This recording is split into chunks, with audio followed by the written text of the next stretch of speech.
Very good boss. हाँ जी, सत श्री अकाल जी सारे नूं। ते पहला थैंक यू जी सारे आए साडे ते ਜਿਹੜੀ फ्लेवर ਜਿਹੜਾ ਹੈਗਾ ਇਹਦਾ ਉਹੀ ਹੈ ਜਿਵੇਂ ਕੈਰੀਓਨ ਜੱਟਾ 2 ਤੁਸੀਂ ਪਿਛਲੇ ਮਹੀਨੇ ਦੇਖੀ ਸੀਗੀ ਤੇ ਉਹ ਸਾਨੂੰ ਇੱਕ ਡੇਟ ਮਨੀਸ਼ ਸਾਹਨੀ ਸਾਹਿਬ ਨੇ ਦੱਸੀ ਸੀ ਕਿ 13 ਜੁਲਾਈ ਤੱਕ ਜੇ ਫਿਲਮ ਰੈਡੀ ਕਰ ਸਕਦੇ ਹੋ ਤਾਂ ਬਹੁਤ ਵਧੀਆ ਡੇਟ ਹੈ ਰਿਲੀਜ਼ ਦੀ। ਸੋ ਆਪਣੀ ਅਸੀਂ ਜਲਦੀ ਕੋਸ਼ਿਸ਼ ਕੀਤੀ ਫਿਲਮ ਬਣਾ ਕੇ ਤੁਹਾਡੇ ਸਾਹਮਣੇ ਲੈ ਕੇ ਆਈਏ। पूरी गर्मी शूट की थी 40-45 डिग्री और मेरी वर्गे भारी बंदे लिए तो 90 डिग्री हो जाता ते फिर भी पूरी कोशिश की थी कि वही फिल्म बना के थोड़े लेके आइए। ਅੱਜ ਤੱਕ ਦਾ ਬਿਗੇਸਟ ਓਪਨਿੰਗ ਆਪਾਂ ਕਹੀਏ ਵੀ ਉਹ ਸਭ ਤੁਹਾਡੀ ਬਦੌਲਤ ਹੈ ਕਿਉਂਕਿ ਤੁਸੀਂ ਬਹੁਤ ਵਧੀਆ ਲਿਖਦੇ ਹੋ ਤੇ ਜੇ ਵਧੀਆ ਫਿਲਮ ਹੋਵੇ ਤਾਂ ਵਧੀਆ ਲਿਖਦੇ ਹੋ, ਜੇ ਮਾੜੀ ਹੈ ਤਾਂ ਮਾੜੀ ਲਿਖਦੇ ਹੋ। ਇਹ ਸਾਡੀ ਫਿਲਮ ਆ ਰਹੀ ਜੀ ਵਧਾਈਆਂ ਕੱਲ੍ਹ ਨੂੰ ਰਿਲੀਜ਼ ਹੋਣੀ ਹੈ ਤੇ ਆਪਾਂ ਸਾਰੇ ਉਸ ਕਰਕੇ ਅੱਜ ਇਕੱਠੇ ਹੋਏ ਹਾਂ ਤੇ एक मैं दिल की गल नहीं करता जिवें आपां फ्रैंकली कहिए तो 2.5-3 घंटे की फिल्म के 2-2.5 मिनट के 3 मिनट का प्रोमो कटना ट्रेलर कटना बहुत ईजी होंगे अपने दर्शक को पटाने वास्ते जो सिनेमा घर तक आ जाए। पर मैं इस गल की गारंटी लेना भी असीं कॉन्फिडेंट हाँ ये 3 मिनट का ट्रेलर नहीं ये भी तो गल वधिया मूवी है साडी है ना फुल ऑन कॉमेडी है अपन को पता ट्रेलर तो भी लगता है भी हसते रहना चाहिए। एक बड़ा मैसेज अजकल क्योंकि स्ट्रैस बहुत है तो सारी स्टारकास्ट जो पसंदीदा कलाकार है जी जसविंदर भल्ला साहब, BN शर्मा साहब, करमजीत अनमोल साहब, गुरप्रीत घुग्गी साहब, हरवीर संघा साहब, बलकीत रौड़ी साहब, प्रकाश राजू साहब, साढ़े सीनियर सीगे मैडम रूपी मैडम जी, सीमा कौशल जी तो उपासना सिंह मैडम तो बाकी कविता कौशिक तो हैगी ने साडी दूजी फिल्म है जी तो A&A एडवाइजर्स ਤੇ ਡਾਕੂਮੈਂਟ ਪ੍ਰੋਡਕਸ਼ਨ ਰਲ ਕੇ ਇਹ ਮੂਵੀ ਜੁਆਇੰਟ ਵੈਂਚਰ ਦੇ ਵਿੱਚ ਅਸੀਂ ਰਿਲੀਜ਼ ਕਰ ਰਹੇ ਹਾਂ ਜੀ। ਅਮਿਤ ਭੱਲਾ ਜੀ ਤੇ ਅਤੁਲ ਭੱਲਾ ਜੀ ਇਹਨਾਂ ਨੇ ਪਹਿਲੀ ਮੂਵੀ ਕੈਰੀਓਨ ਜੱਟਾ 2 ਬਣਾਈ ਸੀਗੀ ਜੀ ਤੇ ਜਿਹਨਾਂ ਤੋਂ ਮੇਰਾ ਮੂਵੀ ਬਣਾਉਣੀ ਵੈਸੇ ਸੌਖੀ ਹੈ, ਲਾਉਣੀ ਬੜੀ ਔਖੀ ਹੈ ਜੀ। ਓਮ ਜੀ ਗਰੁੱਪ ਦੇ ਵਿੱਚੋਂ ਮਨੀਸ਼ ਸਾਹਨੀ ਸਾਹਿਬ ਵਰਲਡ ਅਸੀਂ ਰਿਲੀਜ਼ ਕਰ ਰਹੇ ਹਾਂ। ਅੱਜ ਤੱਕ ਦੀ ਮੇਰੇ ਖਿਆਲ ਬਿਗੇਸਟ ਰਿਲੀਜ਼ ਹੈ ਕੈਰੀਓਨ ਜੱਟਾ 2 ਨਾਲੋਂ ਵੀ ਵੱਡੀ ਰਿਲੀਜ਼ ਕਰ ਰਹੇ ਹਾਂ ਅਸੀਂ। ਮੈਨੂੰ ਇਹ ਤੇ ਬਲੌਗ ਕਰਨਾ ਬਹੁਤ ਵਧੀਆ ਨਾ ਦੇਣਾ बाकी वो भी अच्छी आ जाए जी। एग्जीक्यूट एवं गीता जी स्मीप कंग साहब ने जो स्मीप कंग साहब का नाम किसी फिल्म नाल जुड़ता है तो मैं मानता हूँ रोंदी धोंदी फिल्म हो ही नहीं सकती। हसन खेड वाली फिल्म होंदी है, लाइट हार्टेड मूवी होंदी है जी तो वही असीं कोशिश की अपने वालों बहुत वधिया फिल्म तुहाडे सामने लेके आईए तो इको बेनती फिर दोबारा करदा जी जे तुहानूं फिल्म वधिया लगी हुण तां चल ज़्यादा टाइम भी नहीं लगे कहंदे नाइया बाल कड्ढी के कहंदे जजमाना मूवी करनी है कल नूं गिर जाने तुहाडे मूवी तुहानूं जी वधिया लगी किसी पासों तुहाडे दिल नूं तां वधिया जरूर लिखिओ। Thank you so much and god bless you all ji. मैं हुण कविता जी को बेनती करना। हेलो एवरीवन, चंडीगढ़ प्रेस हम लोग पिछले 10 दिनों से पंजाब टूर पे हैं, प्रमोशंस कर रहे हैं, हर जगह बहुत प्यार मिला and but I just want to tell all of you that I love Chandigarh press. You guys are amazing. जिस तरीके से आप लोग लिखते हो, जो सवाल आप लोग पूछते हो, फिर जो छपता है, कभी ऐसा नहीं होता कि बोला कुछ और है लिख कुछ और गया या कोई भी शिकायत का आप मौका नहीं देते हो। तो सारी बातें बिन्नू जी ने कह ही दी है, मैं और ज्यादा इसको इलॉन्गेट ना करते रहे यही बोलूंगी go watch the film, if you like it spread the word. Thank you very much. Release हो रही है क्योंकि पिछली फिल्म तो साडी कैरियन जट्टा तो साडे लिए एक होर पंजाब पाकिस्तान का पंजाब भी खुल गया जी, वो भी बल्कि एक बड़ा पंजाब है जी। साडी इंडस्ट्री के लिए बहुत खुशी की गल है कि दिन ब दिन साडी पंजाबी इंडस्ट्री का दायरा होर विशाल होता जा रहा है। होर मुल्कों के विच भी मेरा ख्याल है कि कोई ऐसा मुल्क नहीं होना जिथे पंजाबी नहीं, पर हुण आने वाले समय में लगता है ओम जी होना के उठाले के सदका इन्हां दे ग्रुप के सदका अमरीक जी के सदका कि जिथे पंजाबी ने उत्थे पंजाबी फिल्म भी लगनी है क्योंकि इस बार पोर्टुगल के विच भी लग रही है, सभी कंट्रीज ने उन्हां दे विच फिल्म रिलीज हो रही है जी। साडे लिए ये बधाइयां नहीं करदा साडे पूरे पंजाबियां लिए कभी पंजाबी इंडस्ट्री दे रही नहीं।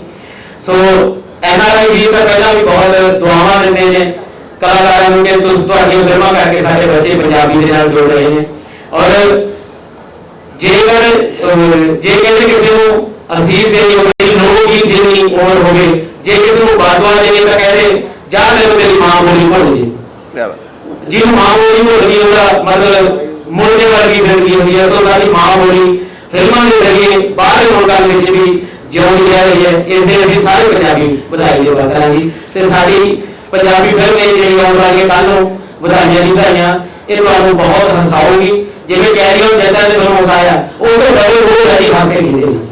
Thank you.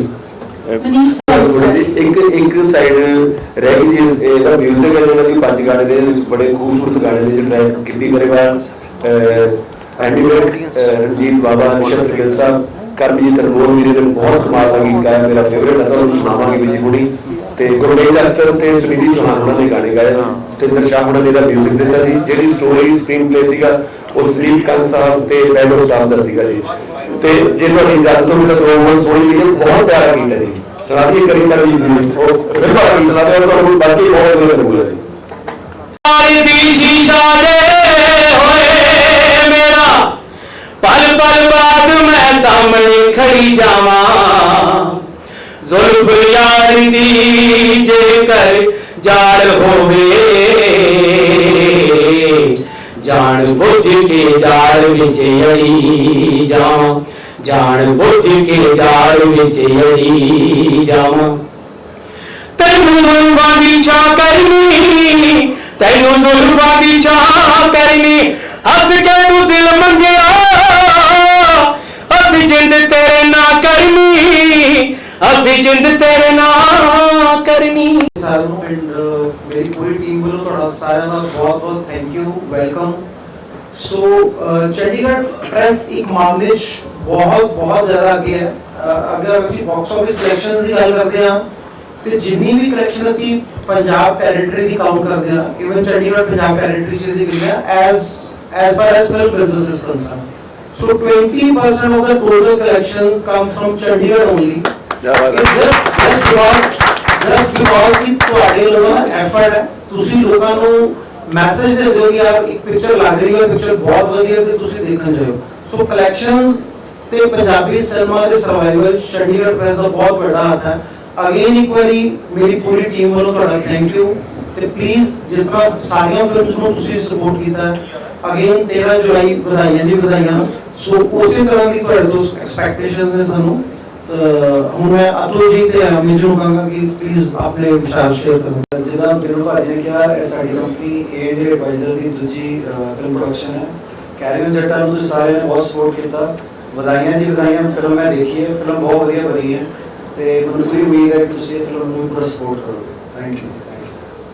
अमित जी, मैं इसलिए नहीं कहूँगा कि ये फिल्म उसी बनाई है, बट अकॉर्डिंग टू मी मैं इसको फनी मूवी आज तक नहीं देखी, तो सारों को मुझे बहुत पसंद आई। Thank you for coming. hope I can change this. Nankana की थी क्योंकि उसमें था करने के लिए not just looking pretty or being the quintessential Punjabi heroine, लेकिन performance acting का एक बहुत scope था. That was my main reason for doing that film. Of course बहुत ज़रूरी होता है commercial pot boiler मसाला फिल्मों का हिस्सा बनना. It puts you on a nice what do you say map of the entertainment industry of Punjab. But yes, I miss जो roles मैं करती आई हूँ. there's been a lot of content, television तो women backed ही होता है. So henceforth I am looking at जहाँ मैं और अपनी एक्टिंग का जौहर दिखा पाऊँ. बस यही दुआवां चाहिए ने जी, तू गाना बच्चे तो सौ लगे। बिन्नू जी जी मैं कह रही हूँ ਤੁਸੀਂ ਆਪਣੀ ਜਿਹੜੀ ਪ੍ਰੋਡਕਸ਼ਨ ਦਾ ਨਾਮ ਹੈ ਨੋਟੀ, ਮੈਂ जी जी ਕਿਹਾ ਵੀ ਤੁਸੀਂ ਨੋਟੀ ਤਾਂ ਹੈਗੇ ਹੋ, ਮੰਨੀ ਪਬਲਿਸਿਟੀ ਕਿਉਂ? बड़ा ज्यादा शरारती है जी, बहुत शरारती है जी। जिहदी जिंदगी ਦੇ ਵਿੱਚ ਸ਼ਰਾਰਤ ਹੈ ਨਹੀਂ ਨਾ ਜੀ, ਉਹਦੀ ਜ਼ਿੰਦਗੀ ਮੈਂ ਕਹਿੰਦਾ ਬੋਗਸ ਹੈ ਜੀ। ਸ਼ਰਾਰਤੀ ਬੰਦਾ ਕ੍ਰੀਏਟੀਵਿਟੀ ਜ਼ਿਆਦਾ ਕਰਦਾ ਹੈ ਜੀ। ਅੱਛਾ, ਨੰਬਰ 2 ਮੈਂ ਸਵਾਲ ਪੁੱਛਣਾ ਚਾਹੁੰਦੀ ਵੀ ਜਦੋਂ ਤੁਸੀਂ ਝੂਠ ਦਾ ਜੀ। ਪੰਜਾਬੀ ਦੇ ਸ਼ੁਰੂ ਜੀ। ਵੀ ਤੁਹਾਨੂੰ ਕੋਈ ਔਕੜਾ ਤਾਂ ਨਹੀਂ ਆ ਵੀ ਦੇਖ ਲੈਂਦੇ ਸੀ? ਨਹੀਂ ਪ੍ਰੋਬਲਮ ਤਾਂ ਆਉਂਦੀਆਂ ਨੇ ਜੀ। ਸਭ ਤੋਂ ਆਂਟੀ ਸਭ ਤੋਂ ਵੱਡੀ ਔਕੜੀ ਇਹ ਹੈ ਵੀ ਦੇਖਦੇ ਹੋਏ ਨਾ ਦੇਖਣ ਦੀ ਐਕਟਿੰਗ ਕਰਨੀ ਹੈ ਨਾ ਜੀ। ਆਈ ਕੰਟੈਕਟ ਨਹੀਂ ਕਰ ਸਕਦੇ ਤੁਸੀਂ ਤੇ ਬਲਾਈਂਡ ਕਿੱਦਾਂ ਰਿਐਕਟ ਕਰੂਗਾ, ਕਿਸੇ ਦੀ ਵੌਇਸ ਨੂੰ ਰਿਐਕਟ ਕਰੂਗਾ ਜਾਂ ਬੰਦੇ ਨੂੰ ਰਿਐਕਟ ਕਰੂਗਾ, ਇਹ ਮੁਸ਼ਕਲ ਤਾਂ ਹੈਗੀ ਹੋ ਸੀਗੀ ਜੀ। ਪਰ ਇੱਕ ਦਿਨ ਚ ਕੀ ਹੋਗਾ ਸੀ? ਹੈ ਜੀ ਇੱਕ ਦਿਨ ਚ ਕਿਵੇਂ ਹੋਗਾ ਸੀ ਵੀ ਅੱਖਾਂ ਤੋਂ ਦਿਖਣਾ ਬੰਦ ਹੋ ਗਏ? ਨਹੀਂ ਉਹ ਤਾਂ ਇੱਕ ਸੈਕਿੰਡ 'ਚ ਵੀ ਹੋ ਸਕਦਾ ਜੀ ਦੇਖਣੋਂ ਬੰਦ ਤਾਂ ਜੀ। ਨਹੀਂ ਬਾਅਦ ਚ ਹੋਏ ਠੀਕ ਹੈ, ਨਹੀਂ ਹੋਏ ਹੈ ਜੀ ਠੀਕ ਹੋਏ ਜਾਂ ਨਹੀਂ ਹੋਏ? ਇਹ ਤਾਂ ਹੁਣ ਫਿਲਮ 'ਚ ਪਤਾ ਲੱਗੂਗਾ ਨਹੀਂ ਤੁਸੀਂ ਦੇਖਣੀ ਜਾਣੀ ਮੈਂ ਸਾਰੀ ਦੱਸ ਦੋ ਵਾਰੀ ਦੇਖੋ ना हो ਜੇ ਮੈਂ ਨਾ ਵੀ ਕਹਾਂ ਡਾਕਟਰ ਮੈਨੂੰ ਬਣ ਜੀ। ਨਹੀਂ ਮੈਂ ਤਾਂ ਨਾ ਜਿਮਨਾਸਟਿਕ ਆਉਂਦੀ ਨਾ ਹੀ ਮੈਂ ਨਾ ਬਟਾਈ ਦਾ ਜਿਲਾ ਪਾਉਂਦੀ ਮੈਂ ਤਾਂ ਨਾ ਅਸੀਂ ਐਕਚੁਅਲੀ ਅਸੀਂ ਫੈਮਿਲੀ ਹੈ ਜੀ, ਬਹੁਤ ਸਮਾਲ ਫੈਮਿਲੀ ਹੈ ਪੰਜਾਬੀ ਇੰਡਸਟਰੀ। ਸਾਰੇ ਜਿੰਨੇ ਵੀ ਭੈਣ ਭਰਾ ਸਾਰੇ ਇਕੱਠੇ ਕੰਮ ਕਰਦੇ ਨੇ ਔਰ ਇੱਕ ਦੂਜੇ ਨੂੰ ਕੰਪਲੀਮੈਂਟ ਕਰਦੇ ਨੇ ਔਰ ਇੱਕ ਦੂਜੇ ਦੀ ਸਪੋਰਟ ਕਰਦੇ ਨੇ ਸਾਰੇ ਜਾਣੇ। ਕੋਈ ਵੀ ਲੱਤਾਂ ਖਿੱਚਣ ਵਾਲਾ ਨਹੀਂ ਹੈਗਾ ਜੀ। ਭਾਵੇਂ ਕਬੱਡੀ ਆਪਣੀ ਫੇਵਰਟ ਗੇਮ ਹੈ ਜੀ, ਪਰ ਲੱਤਾਂ ਖਿੱਚਣ ਵਾਲਾ ਕੋਈ ਵੀ ਨਹੀਂ ਸਾਡੇ ਚ ਜੀ। ਦੁਬਾਰਾ ਵੀ ਨੂੰ ਬਹੁਤ ਬਹੁਤ ਵਧਾਈਆਂ। ਥੈਂਕ ਯੂ ਸੋ ਮਚ ਜੀ, thank you. First of all, vadaiyan, Carry On Jatta 2 ਦੇ success ਲਈ। And secondly, I wanted to know that your first film, Carry On Jatta 2, was a comedy. This is also going to be a comedy. So are you making comedies just to be safe in the business, or did you really like the script of this film? It's not a question of being safe. It's just that Sumeet Paji is he's famous for this genre, and Carry On Jatta 2, everybody loved it. It has broken all the records. As far as this movie is concerned, as I said earlier, I've seen the movie and the movie is really nice. And the problem is, if we come up with a movie which has a message in it, the normal public, the audience, they don't support. So end of the day, if the producer has to put in money, we need returns as well. So that is the reason. And moreover, Sumeet Paji is like family, and when he narrated the subject to us, we immediately came on board. Now, being a comedy movie again, what are your expectations from this movie, and do you think that this movie will surpass the benchmark that was set by Carry On Jatta 2, and if yes, then how? Ma'am, first of all, we should not compare this movie with Carry On Jatta. Carry On Jatta was a very big brand. This is a new movie. I've seen the movie. I'm very confident about the movie, and I'm sure everybody's going to love it. And in the evening, we are having a premiere, and you'll come to know tomorrow morning. Everybody's going to be positive about it. You just said that the movie has some message. Will you like to highlight what the message is? Ma'am, I've never said it has a message. It's a very good comedy movie, fun-loving movie. The entire family can watch it together. All right, thank you. ਜਿਹੜੇ ਮਤਲਬ ਕੋਈ training bathroom ਨਹੀਂ तो ਲਈ सीखे ਹੈ ਜੀ। Bathroom तो सीखे गा गा ਨਹੀਂ, ਇਹ ਗੌਰ ਗਿਫਟੜੀ ਹੈ ਜੀ, ਕਿਉਂਕਿ ਮੈਂ ਸੁਣਿਆ ਬਹੁਤ ਹੈ, ਬਹੁਤ ਕਲਾਕਾਰਾਂ ਨੂੰ ਚੰਗਿਆਂ ਨੂੰ ਸੁਣਿਆ ਜੀ, ਇਸੇ ਕਰਕੇ ਸੁਣ ਕੇ ਸਿੱਖ ਲਿਆ ਉਹਨਾਂ ਨੂੰ। ਪਰ ਮੈਂ ਰਸਮੀ ਤੌਰ ਤੇ ਪਿਛਲੇ 3 ਸਾਲ ਪਹਿਲਾਂ ਸਾਇੰਸ ਬੋਰਡ ਨੂੰ ਆਪਣਾ ਉਸਤਾਦ ਧਾਰਿਆ ਸੀਗਾ ਜੀ ਕੈਨੇਡਾ ਦੇ ਵਿੱਚ, ਤੇ ਬਟ ਤਾਲੀਮ ਉਹਨਾਂ ਤੋਂ ਵੀ ਸਿੱਖੀ ਗਈ, ਤੇ ਜਿੰਨਾ ਕੁ ਵੀ ਮਤਲਬ ਉਹਨਾਂ ਨੂੰ ਸੁਣ ਕੇ ਸਿੱਖ ਸਕਿਆ ਕੋਸ਼ਿਸ਼ ਕਰਨਾ। ਬਾਕੀ ਪਹਿਲਾਂ ਮਾਨਕ ਸਾਹਿਬ ਉਹਨਾਂ ਨੂੰ, ਸਹੀ ਸਾਹਿਬ, ਗੁਰਦਾਸ ਮਾਨ ਜੀ, ਉਹਨਾਂ ਨੂੰ ਸੁਣ ਕੇ ਸਿੱਖਿਆ। थैंक यू जी, तो बहुत बड़ा कॉम्प्लीमेंट है मेरे, थैंक यू सो मच। ਚਰਚਾ ਹੈਗੀ ਹੈ ਕਿ ਜਿੰਨੇ ਵੀ ਹਾਸਰਸ ਫਿਲਮਾਂ ਆ ਰਹੀਆਂ ਨੇ ਉਹਨਾਂ ਦੇ ਤੁਸੀਂ ਬ੍ਰਾਂਡ ਬਣ ਚੁੱਕੇ ਹੋ, ਪਰ ਇੱਕ ਇਹ ਵੀ ਗੱਲ ਆ ਰਹੀ ਹੈ ਵੀ ਤੁਸੀਂ ਜਿਹੜੀ ਸਕ੍ਰਿਪਟ ਹੁੰਦੀ ਹੈ ਜਾਂ ਕਹਾਣੀ ਹੈ ਵੀ ਉਸ ਨੂੰ ਸੈੱਟ ਦੇ ਮੁਤਾਬਕ, ਆਪਦੇ ਮੁਤਾਬਕ ਵੀ ਉਹਦੇ ਵਿੱਚ ਕੁਝ ਤਬਦੀਲੀ ਕਰਦੇ ਹੋ, ਇਹ ਕਿੱਥੋਂ ਤੱਕ ਸਹੀ ਹੈ? ਤਬਦੀਲੀ ਮਤਲਬ ਔਨ ਦ ਸਪੌਟ ਵੀ, ਔਨ ਦ ਸਪੌਟ ਦੇਖੋ ਜੀ, ਕਾਮੇਡੀ ਫਿਲਮਾਂ ਦੀ ਔਨ ਦ ਸਪੌਟ ਤਬਦੀਲੀ ਹੁੰਦੀ ਹੈ। ਫਿਰ ਜਾਂ ਤਾਂ ਫਿਰ ਕਿਸੇ ਦੀ ਫਿਲਮ ਮੈਂ ਖਰਾਬ ਕਰ ਰਿਹਾ ਹਾਂ ਆਪ ਜੇ, ਹਾਂਜੀ ਹਾਂਜੀ, ਉਹਦੇ ਸੈੱਟ ਦੇ ਉੱਤੇ ਰਿਹਰਸਲ ਦੇ ਅੰਦਰ ਜੇ ਕੋਈ ਚੰਗੀ ਚੀਜ਼ ਐਕਟਰਸ ਤੋਂ ਮਿਲ ਰਹੀ ਹੈ ਜਾਂ ਕਿਸੇ ਨੂੰ ਵੀ ਮਿਲਦੀ ਹੈ ਤੇ ਉਹ ਇਨਕੋਰਪੋਰੇਟ ਕਰਨ ਦੀ ਕੋਸ਼ਿਸ਼ ਕੀਤੀ ਜਾਂਦੀ ਹੈ ਜੀ। ਜੇ ਕੋਈ ਵਧੀਆ ਚੀਜ਼ ਹੈਗੀ ਹੈ, ਉਹ ਮੈਂ ਕੋਈ ਉਹ ਨਹੀਂ ਹੈਗਾ ਜੀ, ਰਿਜਿਡ ਨਹੀਂ ਹੈਗਾ ਵੀ ਜੋ ਲਿਖਿਆ ਉਹ ਬੋਲਣਾ। ਜੇ ਕੋਈ ਵਧੀਆ ਚੀਜ਼ ਕਿਸੇ ਨੂੰ ਵੀ ਮਿਲਦੀ ਹੈ ਉਹ ਜ਼ਰੂਰ ਲੈਣਾ ਜੀ। ਸਫਲਤਾ ਦਾ ਕਾਰਨ ਇਹੀ ਹੈ? ਸਫਲਤਾ ਦਾ ਹੁਣ ਪਤਾ ਨਹੀਂ ਜੀ, ਬਸ ਵੀ ਹਾਂ ਕੰਮ ਤਾਂ ਹੀ ਕਰੀਦਾ ਜੀ। ਜੇ ਤੁਸੀਂ ਦੇਖੋ ਫਿਲਮ ਸ਼ੁਰੂ ਹੋਣ ਤੋਂ ਪਹਿਲਾਂ ਹੀ ਤੁਸੀਂ ਐਕਟਰਾਂ ਨੂੰ ਮਿਲਣਾ ਸ਼ੁਰੂ ਕਰ ਦਿੰਦੇ ਹੋ।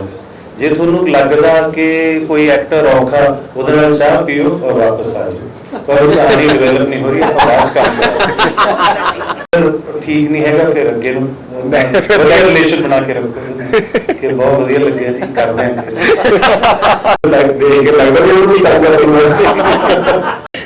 ਪਹਿਲੇ ਹਾਸੇ ਵਾਲੀ ਫਿਲਮਾਂ ਬਣਾਈ ਦੀਆਂ ਜੀ, ਉਹ ਤੇ ਮਾਹੌਲ ਹਾਸੇ ਵਾਲੇ फ्रेंडली ने। हाँ जी, कोई आज तक तो होया नहीं है।